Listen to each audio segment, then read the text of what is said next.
Welcome to Live Well, Dream Big. I'm Suzanne Monroe, founder of the International Association of Wellness Professionals, where I've been teaching people how to live a life of wellness, tap into their passion, and go for their dreams for over 15 years. I believe living well and dreaming big starts with ourselves. This podcast will show you how to create a healthy, holistic life, empower your mindset, follow your dreams, and make a big impact. Let's dive in right now.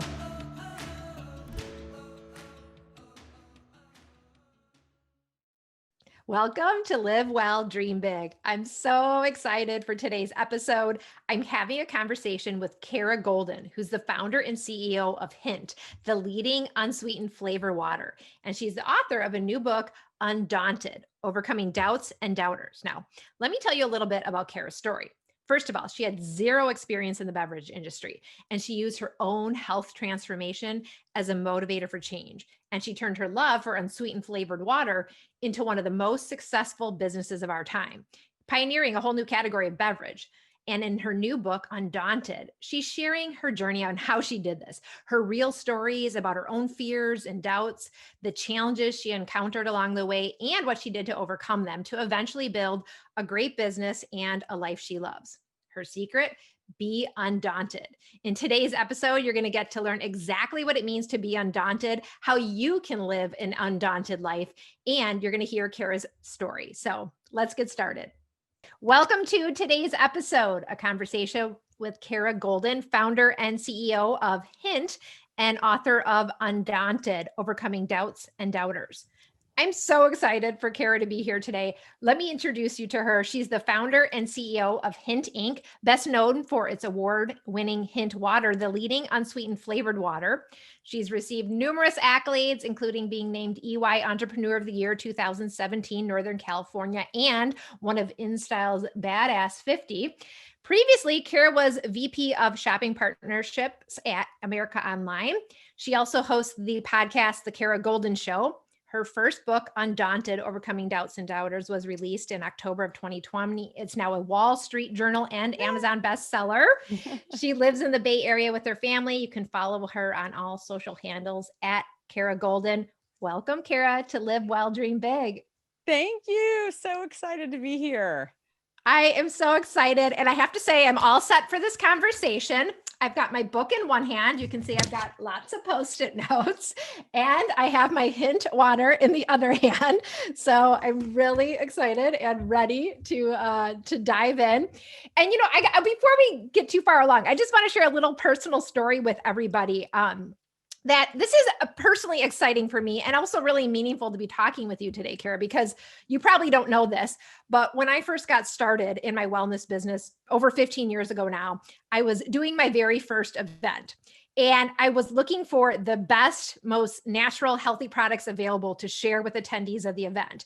And I was so nervous, and I called up Hint, and they agreed to support my event with their amazing water. And I've been a fan ever since. But I got to say, that was so meaningful because I was just getting started, right? And now this kind of feels like full circle, a decade and a half later. And I get to meet you and have this conversation today.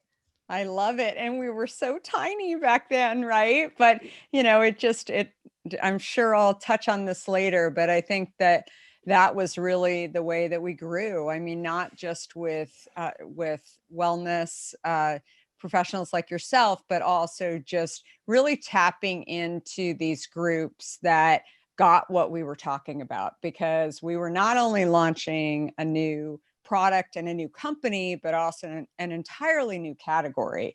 So you were an early adopter, like I was, to really understanding the need for an unsweetened flavored water, which took quite a bit of education, not just for the consumer, but also for buyers that we were dealing with in stores to know that this was needed.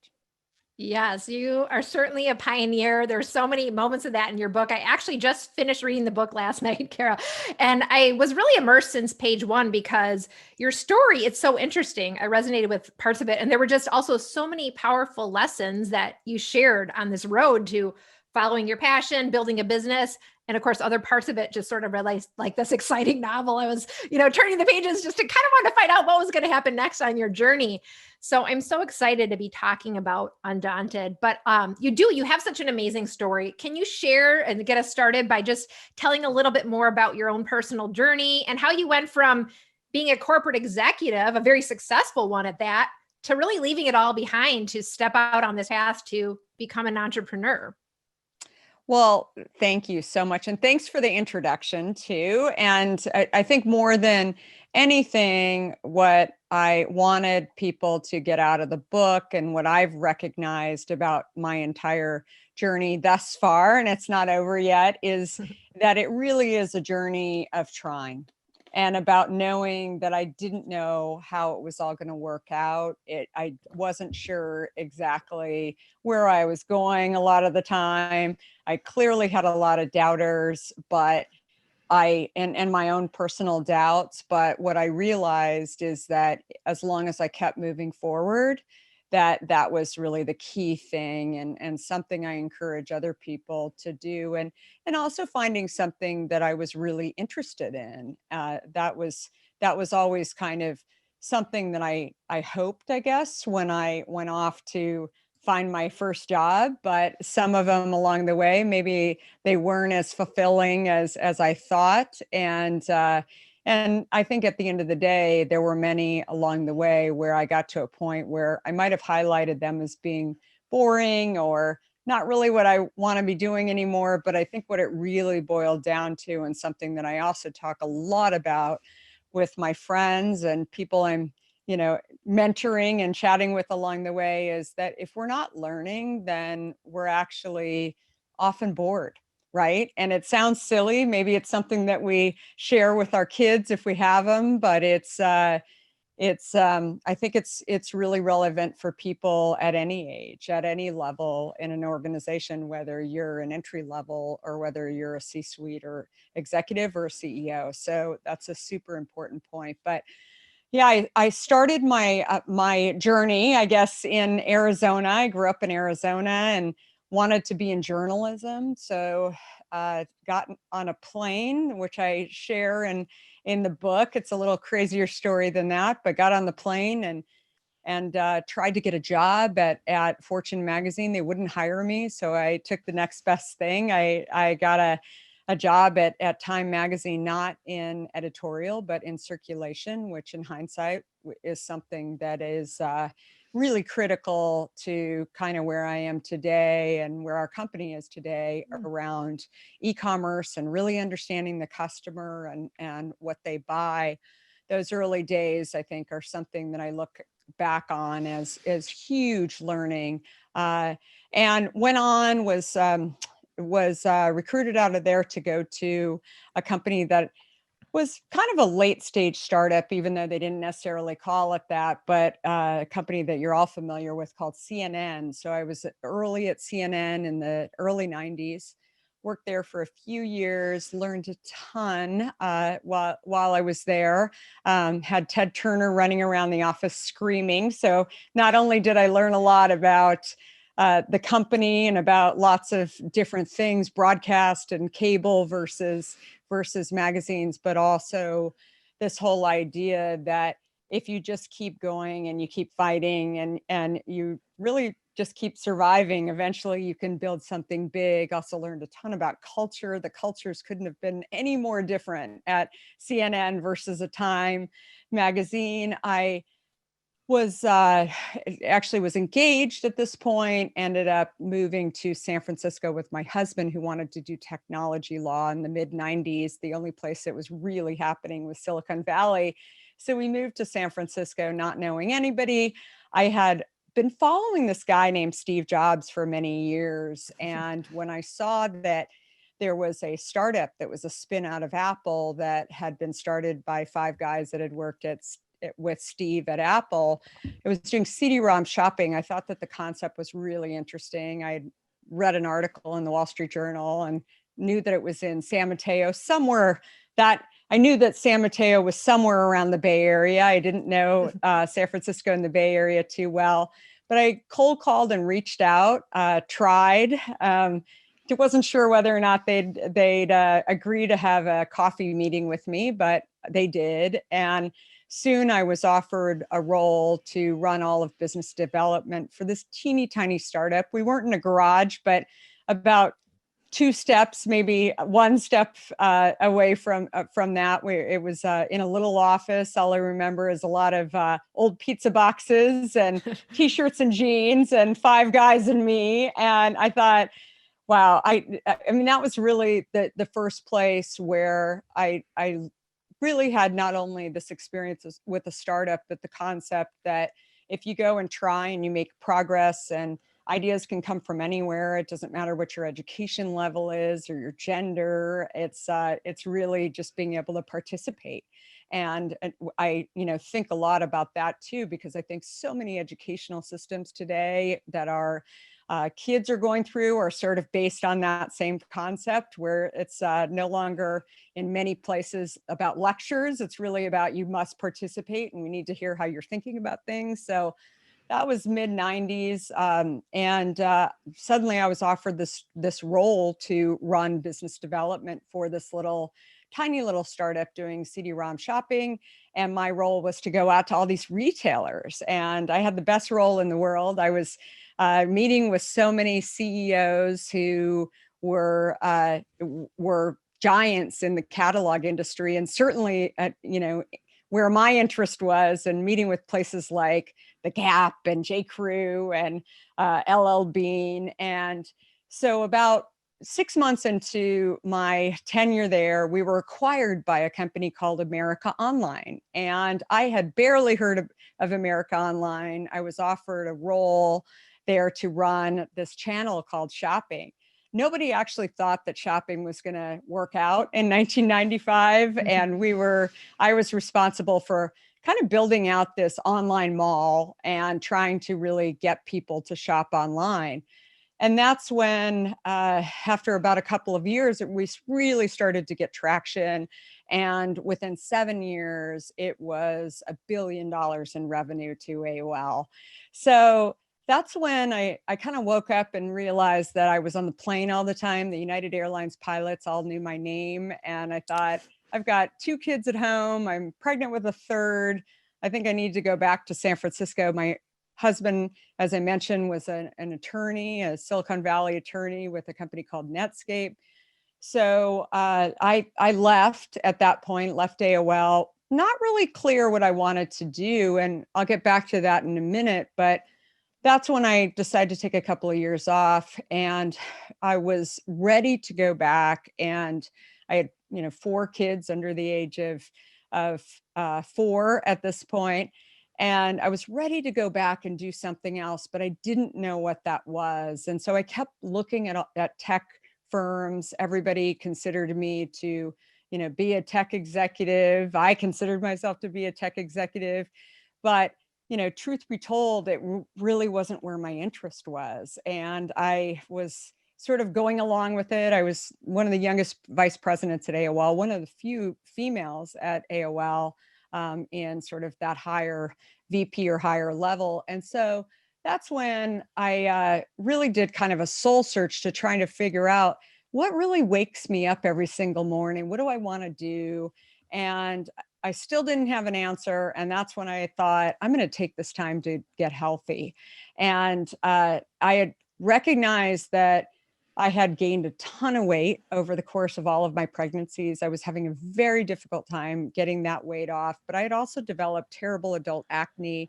I could not live every day without taking a nap by 2 o'clock in the afternoon. I didn't really have an excuse in my mind because I wasn't doing the traveling that I had been doing. My body and my system were just totally thrown off. And that's when I started looking at a lot of different diets. I had never dieted before. I was reading ingredients and counting calories, pretty much given up, and because nothing was really working for me. And then one day I looked down at my soda can, my Diet Coke. I'd been drinking Diet Coke since I was a teenager, thinking that I was healthy and doing just fine. And that's when I realized how many ingredients were in my Diet Coke. And I thought, gosh, I'm really, I quit eating certain things because there were too many ingredients, but the drinks, I never really thought about it. And again, I wasn't drinking a whole lot else besides the Diet Coke, and I really wasn't drinking water. And again, growing up in Arizona, I probably should have been drinking a lot more water, but I sort of had convinced myself that there's water in Diet Coke and it's called diet, so it must be better for me. So I decided to really test this concept at this point, and just for a couple of weeks and see what would happen. And that's when cold turkey, I stopped drinking Diet Coke. I started drinking water. Found water after a couple of days really boring. So I started slicing up fruit that was in my kitchen and throwing it in the water. And that's what got me to enjoy water. And when I looked for this product in the stores, it was, just after a couple of weeks, because I thought, I don't want to be cutting up fruit every single day. And I mean, not only is it expensive, but it's also just a hassle, right? Like it's a two-step process. I probably won't do it all the time. So maybe I'll go to the store and find this product. And I was shocked that there were some carbonated versions of the product, but they all had a lot of sodium in them, and most of them had sweeteners. And that's when I thought, that's so interesting. I also recognized that some of my challenges around health had been adjusted at this point. So in 2.5 weeks, I lost 24 pounds, which is crazy. And my energy levels shot up, and also my adult acne was gone. And that's when, a lot of people, it's a lot of weight to lose. My appearance was dramatically different. People said to me, "What have you done?" And I would explain to people that I had stopped drinking Diet Coke, and no one believed me. Again, this was almost 16 years ago. And it was just crazy. And so every day I would wake up and I would think about this, and I became obsessed with this idea that, everything that surrounded this idea, including the fact that here we are as consumers willing to go to, nice stores like Whole Foods that had just opened up in the Bay Area, and also just go on all these different diets. And yet it's really hard to get healthy, especially when you want to get healthy. And that's when I thought, gosh, if people actually just started drinking water like I did, and maybe they added some fruit to it, maybe they would realize that they could do it. Maybe they could realize that that was the first step in allowing them to actually get healthy. And I had been hearing about some diseases that were out there, including type 2 diabetes was just kind of like just getting on the scene. And a friend of mine worked at the Center for Disease Control and was sharing with me at the time that 2% of the population had this thing called type 2 diabetes, which obviously is different than type 1 diabetes, and that most of these people were claiming to drink diet and eat low fat. And so that was kind of the moment when I really thought that, gosh, if I could develop a product that could get people to actually drink water and get healthier, that would just be the coolest job in the world, right? Like that would just be something that would really make me happy. And as a mother, I also thought it would be something that I would be known for to my children, and know that I was helping in some way. But still, you come up with these ideas, you don't really know how you're going to get there. You have these ideas 1 minute, and then you're like, I don't know, maybe I should do something else. And I was talking to a lot of tech firms still at the time.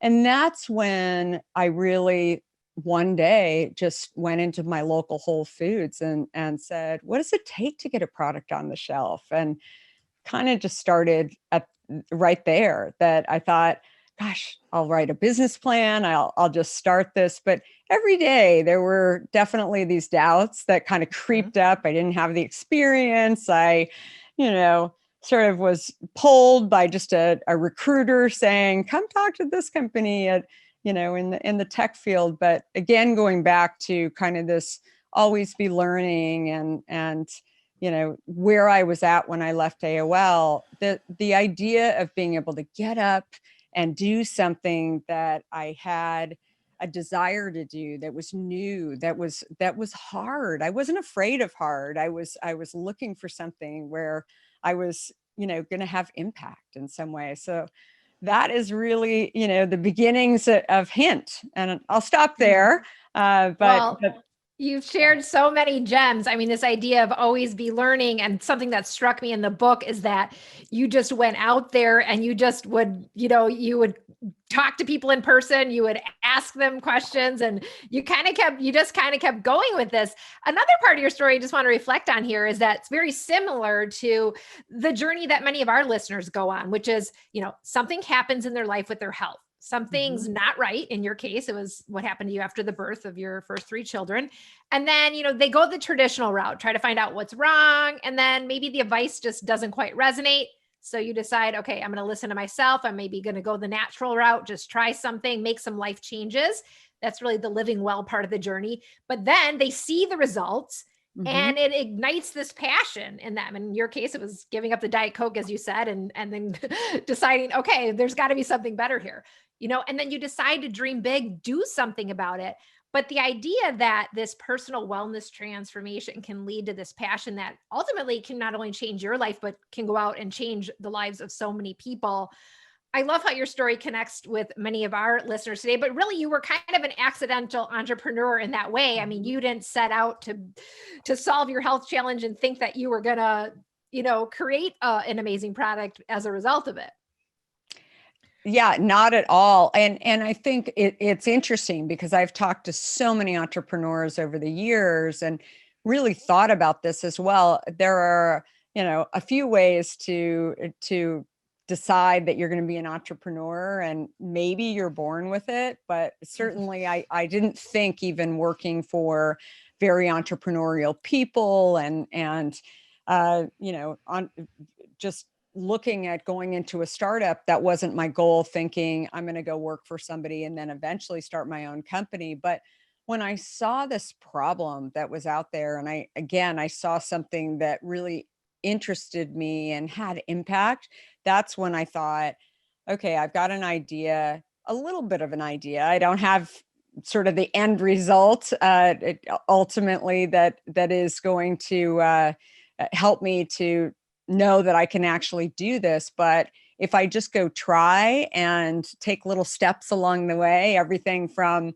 writing a mini business plan to getting the product on the shelf, that if nothing else, that will allow me to know that I tried. And, it's something that I share with people all the time too. So many people asked me early on, isn't that risky? It was almost kind of this canned sort of answer, that people thought, here she is, a successful tech executive going to launch a beverage company. I never viewed this, and still don't view this, as a beverage company. For me, it was, the beverage is really the tool to helping people get healthier. And it's often what people need. They need hope, right? They need something that actually is fairly easy for them to recognize that they actually can do something. And that's how I saw launching, the company. And again, this whole concept of being able to do something that I wanted to do when I got up, it was something that I had kind of missed over the years as I grew and grew up in the ladder, and it's something that I think, as I mentioned earlier, is really, really important, because so much of what I see and so many C-suite executives today is this unhappiness. And I think a lot of it is just not really doing what they want to be doing, yet they think, because they didn't have the right experience, because they, maybe didn't have the right education level, or, they just don't know how to do it. They kind of stop, versus actually relying on themselves and trusting themselves with, they've got this idea and maybe they'll go try. And just going back to the point about the risk, I never thought it was a risk, because I thought that I could always go back to tech. I had done a great job in tech. And so why couldn't I go back? And whenever I said that to people I, trusted and knew, they said, well, I guess you could, but it just seems, I don't know how people are going to think about that. And I kept thinking in my head, well, I don't know, the idea that I actually had the courage to go try something and it didn't work out. I mean, that was sort of the worst case scenario. So it's something that I like to share with people a lot, not just to remember the, you know, what's the worst that can happen, but also if you believe in yourself and believe that you've always done a great job up until now, these risks are probably not real, that they more are sort of canned statements that people are used to saying. Well, I'm glad you shared that. I also just want to share with everybody, if you haven't read the book yet, I've posted the link in the chat and I'm going to put it in the show notes for the episode. But here's the thing, you guys are sitting here, you're listening to Kara and you're picturing her, she's got this amazing, successful business. Like, you guys, she started selling the water out of the back of her Jeep. Like, she started that small, right? So, and you're talking about risk. Like, obviously starting a business means taking risks on some level. And I know many of our listeners have heard me talk before about how I feel like I'm a risk averse person, but I've had to push myself to kind of take those risks. It didn't come naturally by any means. But we also talk a lot in this community about looking at our fears. Like you're saying now, risks are not necessarily as risky as you think they are, right? But if we don't look at those fears, they're kind of bubbling beneath the surface, unconsciously driving our decisions. So I think it's interesting what you're saying. People often think entrepreneurs are these fearless risk takers, Mm-hmm. but in Undaunted, you're talking about your own doubts and fears. Would you say this is just part of the territory that those fears and doubts are going to come up? And any other thoughts on that? Absolutely. And I think that that's another thing that I've realized in my journey, and particularly with meeting other entrepreneurs. So often we hear about these entrepreneurs and talk about them as fearless risk takers or failures, right? There's only, two ends to this journey, and there's nothing in between. And I always felt that what happened in between was really telling as to how whether or not they were super successful, maybe a unicorn or the failure. And sometimes it's also timing, right? We always hear they were too early or something. But I think that those decisions you make along the way, whether or not to slow down, whether or not to try something new, whether or not to focus on what's working, diversification in terms of how many revenue streams do you have coming into your company? All of these things are just so critical. And frankly, one that I look at when people ask me, as a founder, how are you still the CEO 15 years later? Because it's certainly not sort of the popular thing for many entrepreneurs to be able to do, but particularly female entrepreneurs. And I think it's just when I look at just the journey along the way, it really is consistent that not only I think that there's creativity in the founders, but also the ability to execute, the ability to look at failures along the way and know that they're going to happen. And the key thing is really learning from those failures and also understanding that with every step along the way, sometimes those things are happening because you needed to learn those things. And how do you piece these things together? And I really do believe it's really part of the journey. One of the stories that I share in the book is about a very critical story for our company with a company called Starbucks. And on that day when we got into Starbucks, I mean, it was just really the mecca, right, of a retailer. We were going into 11,000 stores, and it took us about 6 months to really get to the place where they wanted us to be, and they told us to be from a goal standpoint. And then at that point, we were selling 3 times what they suggested was kind of, here's where you need to be. And about a year and a half into the relationship, we got an email and then a phone call from the new buyer who shared with us that we were getting kicked out of Starbucks. And, it's not something that you want to hear, especially when you feel like you're doing everything that you're supposed to be doing. And the consumer obviously wants your product and everything's great. And this directive had come down from the highest office at Starbucks. They were basically looking at their overall business, and they had decided that they wanted to put more food in the cases at Starbucks. And they wanted to put higher ring in the Starbucks. Our bottles sold for $2 a bottle. They wanted to put things in that sold for $8 and higher margins. So while it made sense from a business standpoint, it didn't make sense for my business at all. And I had all this inventory in my warehouse.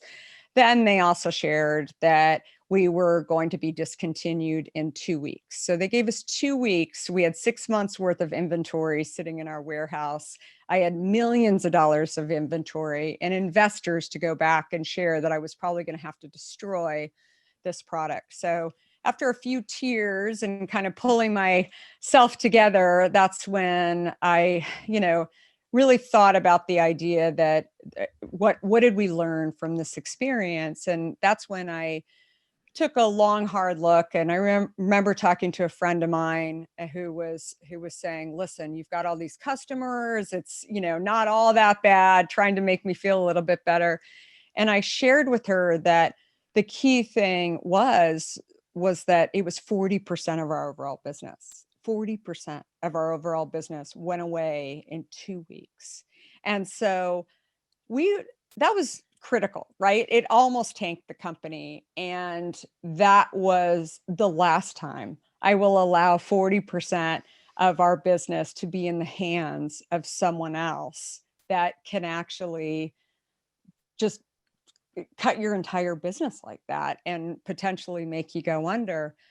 That's when I received another email from another big retailer, Seattle retailer, Amazon. And Amazon was just kind of getting going on their grocery business, Amazon Prime, and really they had tested it a bit, but they wanted to know how long it would take to get some of our blackberry water, which the buyer specifically said, I buy it every single day at Starbucks. And I didn't have the courage to actually share with him that we had just been kicked out of Starbucks. And instead, I shared with him that I had extra inventory in our warehouse and that I could send a truck today to Amazon. And he agreed. He said, oh, terrific. That's really exciting. I'll get you guys up as soon as possible. And that's when we became one of the number one products on Amazon in their grocery business, and then one of the number one products on Prime. And fast forward a year later, after that experience, that's when we realized that Amazon was really gaining a big relationship with the customer and sharing information. They were sharing information with us, including that the buyer that was buying our product on Amazon was also buying things like diabetes monitors and healthier products. And so all information that I wanted, but Jeff Bezos was not going to give up that information to me. And that's, really when I realized that a lot of other retailers had that same information on my customer, yet that's not how any of them viewed it. So that's when we launched our own direct-to-consumer business, which is a big chunk of our business, and one that has continued to grow, especially during a pandemic. But I go back full circle to this experience with Starbucks. And obviously we learned a lot, not allowing any retailer to have too much control or any partner out there or to put too many eggs in one basket. But in addition, the fact that in your journey, you will have points that, especially when you're in it, you're not really sure why you're here. Bad things happen. You have challenges and struggles, but with the bad, also will come the good. And so things like Amazon and things like launching our own business, again, it's a full circle journey, and you just have to take the opportunity to really learn those pieces along the way. Well, I love you. I love that you shared that story. It reminds me of part in the book. I think it's the chapter on persevere. You talk about, the challenges that get you through. What gets you through these tough times is really coming back to your vision, coming back to your story. and the story of your business, how important it is. And more, you're saying that this is the key to building a successful business and a brand. These stories, real personal stories. You shared your real personal story now by writing Undaunted. I mean, what was really your motivation in doing that, and kind of what was that journey like? Was it hard to do? Because you really put it all out there, the whole story. Yeah. Well, it was about 4 years ago. I was doing a ton of traveling for work and also just out public speaking on really how I built the business. But the key for me was the kind of Q&A at the end when people would ask me questions, and not just about building the business, but would kind of make big personal statements about how I'm different than they are, that I'm okay with risk, and I've never had any fears or never had any failures. And so obviously I would answer a lot of those questions, but then people would hear my response and write to me after and say, you really helped me to get through something that I was really challenged with. And I just got a lot of gratitude over the idea of just being able to help a lot of people. And I started writing, and this had been a journal. Actually, I didn't have any intention on publishing a book.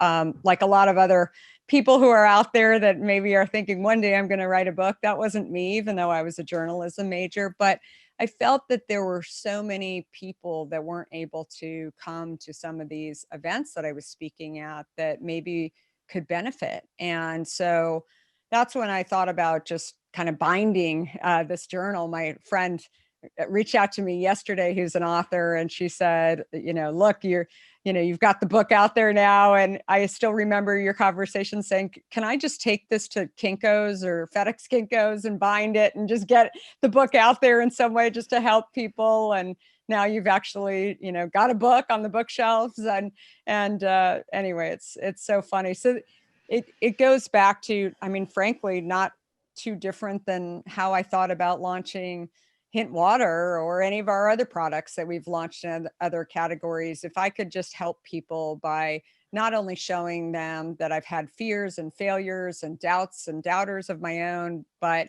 just by going out and trying, that I was actually able to achieve a lot more than I thought. And I think that that's often what so many people just need. They need to actually see that someone else did it, and that they can do it too if they actually try. But if they allow the walls and the hurdles to stop them, and some of the big, statements that are out there that, maybe women can't raise money, or, that they can't remain a CEO, or they can't do things just because they don't have the right experience. Hopefully they can point to somebody like me and say, well, Kara did it. I mean, maybe I can do it. And really just know that if you just go try, that's really the most important piece. Mhm. Well, there's so many themes coming through, right? Like a big driving force in the book was overcoming doubts and doubters. You're sharing many lessons about how you've had to do that along the way. We talked about risks, and you also say in the book about risks that, and I love this, that that when you take them, you actually overcome your fears and you build resilience. Mm-hmm. So I think there's that fear around that, but and you go on to say, okay, so when you do it in the next new situation, if you feel unsure or it feels scary, you think to yourself, okay, I can do this because I already did. And I think a lot of people right now are working on really building their own resilience, whether they want to or not, right? Because of where we are right now. Let's talk about some of the unique challenges we're facing during kind of these different times that we're in right now, because you wrote the book, you submitted the manuscript right before the pandemic, and then it came out in the midst of everything that we're experiencing now globally, and you didn't know what was coming, right? So many of the lessons I think you shared are just so supportive for people during these times. But for many people during this crazy time, working, parenting, teaching, everything from home, I mean, what's coming through? Is there any other lessons or advice we need to know to kind of manage these times? Well, I think you nailed it, that resilience really comes from just going out and trying. And the people who have the most resilience are the ones that have actually weathered many storms. And I think even during the pandemic, my editor, John Butnam, who is also on my book, passed away at the end of March, at a critical time that I was in editing. Again, I had never put a book out, and I think many people said, "Oh gosh, with everything going on, you should just delay everything and maybe get a new editor." And I said, "No, I'm doing this, and I'm going to figure it out." And then all of the recording studios to do the Audible version of the book were shut down, right? And so again, finding somebody who had a studio that allowed me to do this, it was just I wasn't sure whether or not I was going to be able to do anything, but I thought, I can do this. I'll figure it out. And it was kind of fun. It was like a puzzle to try and figure out if I could go out and do all of this. But again, and you've read the story, so I mean, those are the when I look back on some of the really challenging times, and people have always said to me, don't look back. I've always felt that by looking back, not holding on to something, but instead trying to learn what are the lessons, but also appreciating what you've been through is some of the most important and valuable stuff. That when you do have to weather a storm, maybe you're coming into something and you're not really sure how to deal with that. And again, it's not just business, but it's also personal.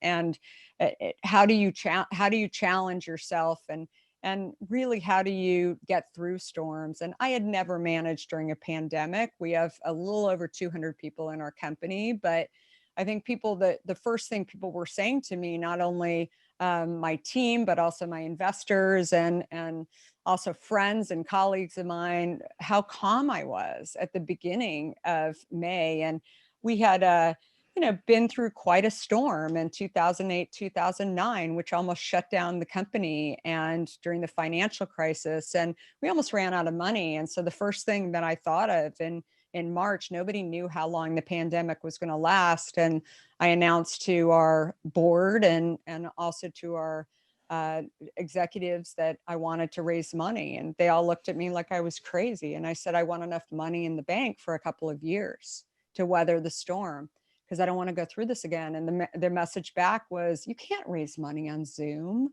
I mean, how are you going to do this? Nobody's going to meet with you. And you know what? We did, because we were smart about it. We were early. We went in and, we raised over $30 million.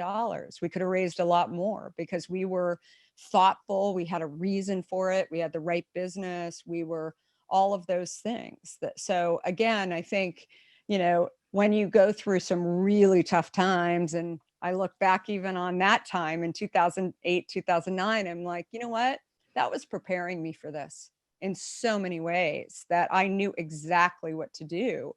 And again, it's not to say that I haven't done things wrong along the way, or that we haven't had some challenges, but I think that recognizing that all of these things, and really leaders that have gone through lots of different things, they say the exact same thing, that when people ask, like, how did you know how to do certain things? And, you look back on when you made some blunders, maybe you had some failures along the way, but those just make you stronger. I love that, right? Because you're talking about, okay, looking back, getting those lessons and really incorporating them with where you are today. You also talk about not looking too far forward into the future. In your book, you say, I'm here to tell you that sometimes if you think too much about the end, you're never going to get past the beginning. I love that quote, because, you can have this vision that can feel really big, and that's great, but you also have to focus on the next step in front of you, And I will say this, I was in tears a couple of times reading your book, and it's not a sad story, you guys.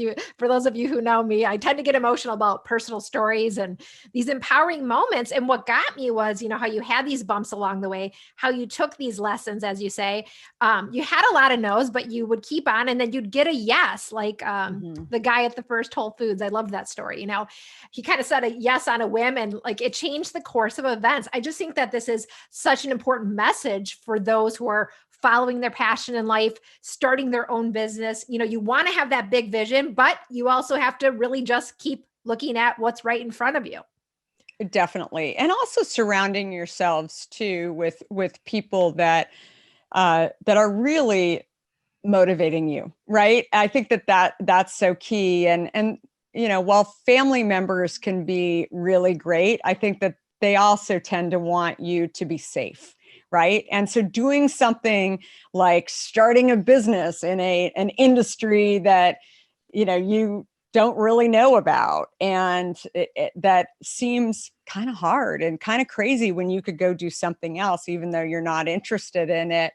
I think that those conversations, I certainly had them with my great family, my immediate family, as well as my, siblings. And I think for me, it was just, it was, recognizing that this was like a course that I was choosing, and that I had a few, kind of trusted people around me that helped me to think about things, but also recognize that this was something that I was intentional about. And when I talk about it as a course, I mean, another thing that I talk about is, you don't have to go take a class, right? You don't have to go take a course, but if you do, it's something that you're signing up for. And that was really what I thought about as I was really going on my journey too. But it's interesting. I was a former colleague of mine from a previous life reached out to me yesterday and was chatting with me. He's, raising money and has been doing a startup.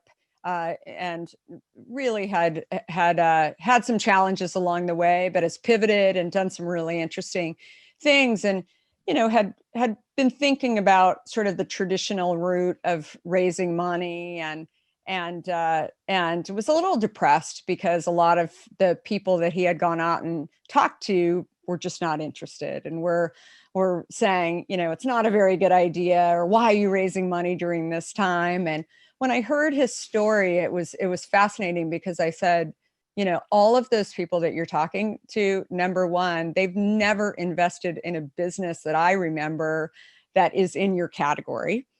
And number two, they don't invest in your size round. It's too small.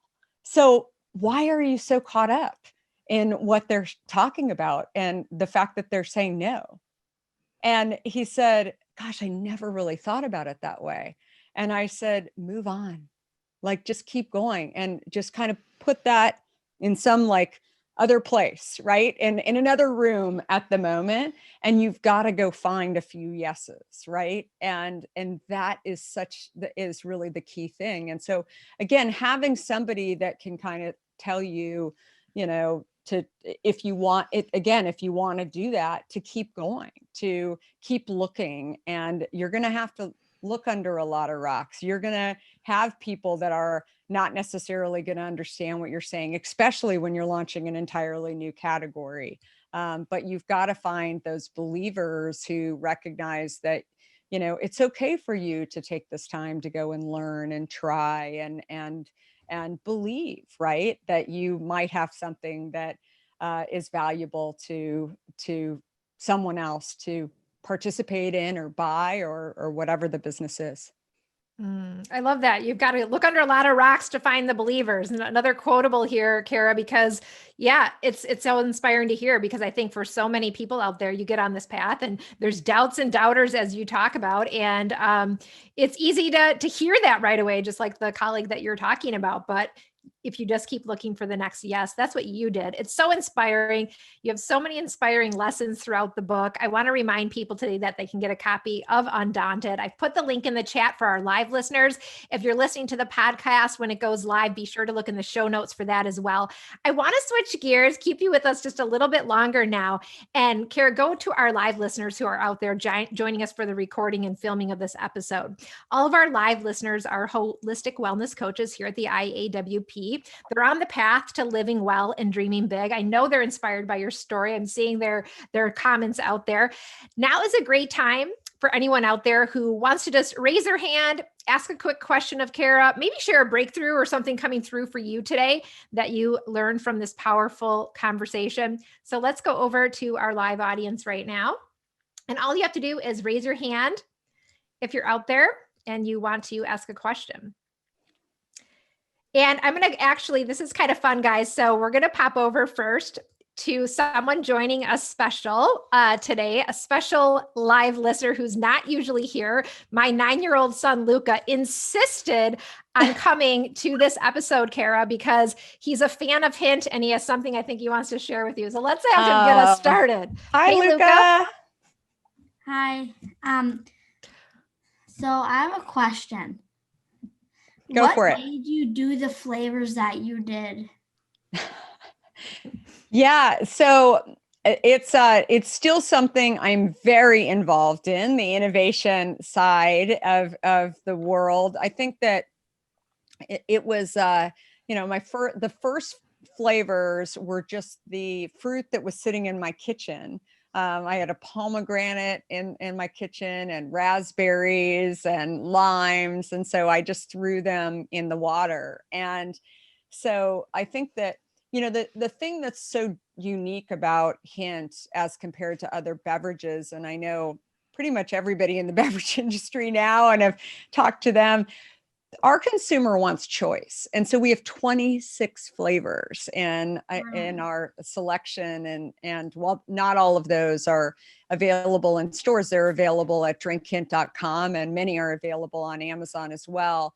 And so we constantly are doing new flavors because the key is really helping people to drink water and get people to enjoy water. And so that was really, the key. But I also have four kids a little older than you. My youngest is now 15, 18, 19, and 21. I had four when I launched the company. So another thing that everybody said to me, you can't launch a beverage company when you have four kids under the age of 6. And I said, why? And nobody really had a great answer for me. So that was another sort of, I don't know, first. I think there's probably a few other people that have done that, but it's a little crazy. But they've been huge taste testers as well. And the great thing about having kids and teenagers along the way, and definitely, college students, is they'll tell you when your product is really bad. So I've done some flavors along the way, and they're like, this is terrible. Don't do that. It's so embarrassing. They've now taken ownership of the flavors and told me not to do certain ones. Oh, I love it. Well, Luca, what's your favorite flavor of Hint these days? I don't really know, but I kind of like this pineapple one. The pineapple? Okay. Yeah, it's really, really, really good. Well, thanks for your question, Luca, and for joining us. So much. Yeah. And, speaking of kids, getting them to drink more water, this has been just invaluable with Hint, right? Because so many kids want to drink the sugary beverages and the juices and things like that. So it's really one thing that I'll say, especially for this audience, that I've seen as a trend, that I've been talking to a lot of press about this recently, that I really think that wellness and health has sped up significantly during the pandemic. And I think it's something that is maybe at the beginning, and especially in the US in March, people were joking around, okay, I'm home now, I'm eating my Oreos and, Cheetos and whatever. And then people really started to recognize, hey, I've got to stay healthy, right? And I've got to take care of myself. I've got to go out and exercise. I think more than anything, I thought it was somewhat humorous that when many states, including mine in California, said, okay, you have to shelter in place, but you can go outside to exercise only, right? People were like, okay, I'm going out to exercise. Many of them had never exercised before, but now they were going because they were limited in terms of being able to do that. And so I think along the way too, that while people have gained weight, I think also people are really just trying not to get this virus, right? And I think that it's definitely, people are recognizing that what they're putting into their body, how much they're exercising, are so key. And there's certain industries, I mean, definitely the whole, virtual conferencing like what we're on right now has also sped up and things like Instacart and sort of delivery services have sped up, but health has definitely sped up, and people are trying to figure it out. And how do I stay healthy, whether you agree in getting a vaccine or not? I think people are saying, I don't want to get this thing, right? And I want to figure out how to stay healthy. So I think that you're all in the right business, right? Because it's definitely people are listening and they want to really understand how to do that.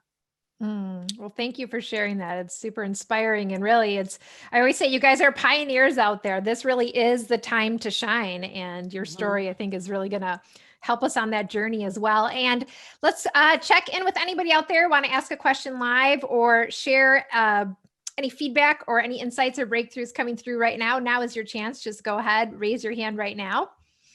And I'll take a quick peek out there. Now, and I will say this, Luca is 9 years old and he raised his hand. So I know nothing to be afraid of here. Exactly. Exactly. Is everybody in the US or outside of the US or? No, we're an international association. We have coaches here from all over the globe, not just US, Canada, but many different countries, actually over 80 countries. So people are coming in from many different places. I know someone at the beginning of the call said it was nighttime where they were and they were getting in their pajamas, so they weren't going to be on video. I appreciate that. Well, I asked because we're only available in the US.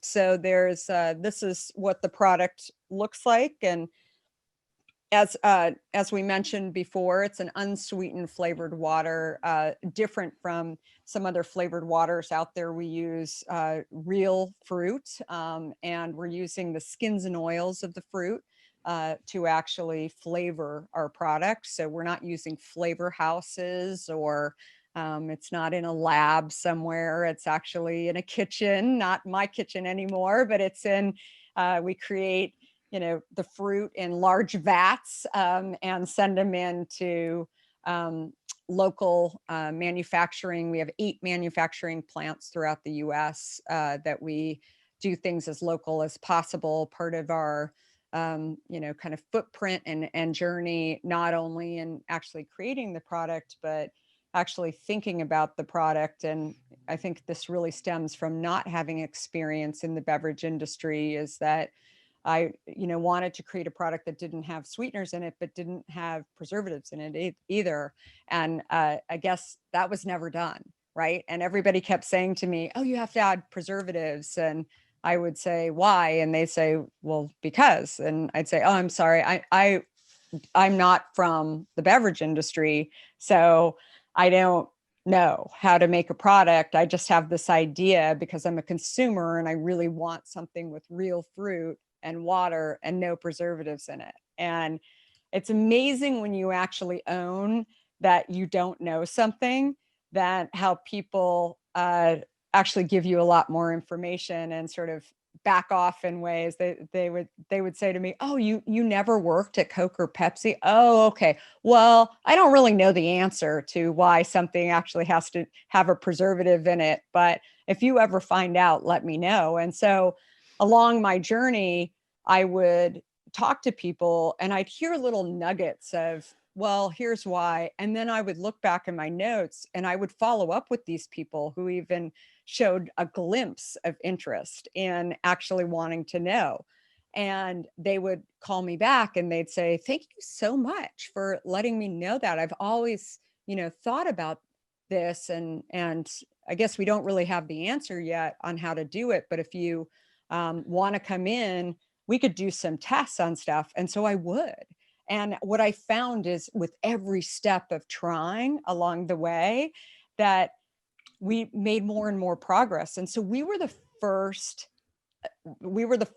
non-alcoholic water brand using real fruit that didn't use preservatives. And we did it by actually playing around with temperatures.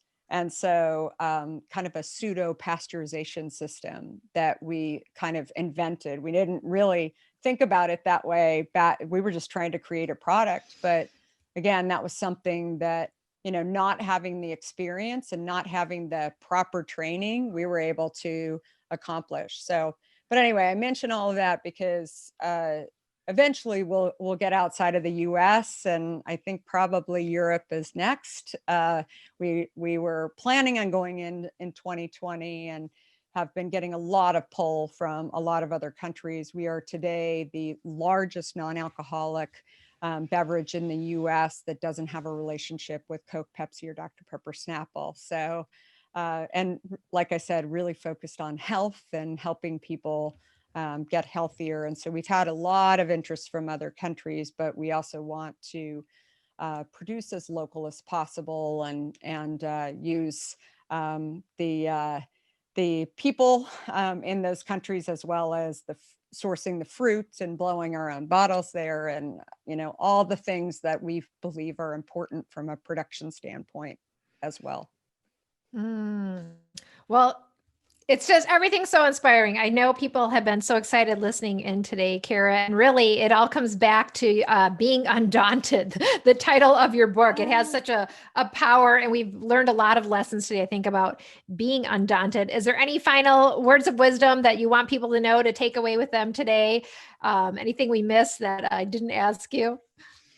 Yeah, just that being undaunted, as scary as it sounds, it's actually a lot of fun. Right. And I think that you'll be amazed at how much you can accomplish if you trust yourself and you just take your idea and just give it a try. Right. And trying can mean something as simple as doing some research on it and trying to understand if another company is out there and is doing this, or going into a grocery store and tapping some guy on the shoulder that looks official and asking him if there's a product like this. You don't have to say that it's your idea. You just ask him for the product, right? And see whether or not you've come up with an idea, and then take a few more steps every single day to try and understand whether or not you could actually produce some sort of small prototype of something to get it going.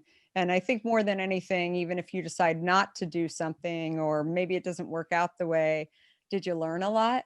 Did you recognize that you could do a lot more than maybe you thought you could in the beginning?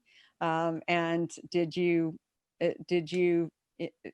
really do things that you didn't know that you were necessarily capable of? And so that, for me, is really living undaunted and just going out and doing it. And I'd love to see more entrepreneurs out there and people who have these ideas. And if nothing else, it just makes you more interesting, I think, and one that that is able to take on challenges and just go and try. I love it. I want to close today with a quote from you that kind of ties into what you just said. You say this: if you want to live in a world where things are different, you sometimes have to do things that others consider foolish, but that you think are bold, life-changing, and valuable. You don't have to be super special, rich, earn 10 college degrees, or have front row seats at the game. You just have to be undaunted. And you add, most of us don't start out that way. You have to learn to be undaunted. Sure makes it feel like it's possible for all of us, Kara. I'm so inspired. I'm so glad you were here to join us on Live Well, Dream Big. And I want to thank you for being here. And thanks to everybody listening in. Thank you so much. You guys have a great week. Take care, everybody. And we'll see you next time in our next conversation. Bye-bye. Thank you. Goodbye, everyone. Bye. Thank you for joining me for today's episode of Live Well, Dream Big. I hope you enjoyed today's conversation, and I want to invite you to take your next step toward living well and dreaming big by downloading the Live Well, Dream Big lifestyle book. It's the ultimate guide to becoming your best self and living life on your own terms. You can grab your complimentary copy by going to the link in the show notes or heading directly to iawpwellnesscoach.com/guide. That's iawpwellnesscoach.com/guide.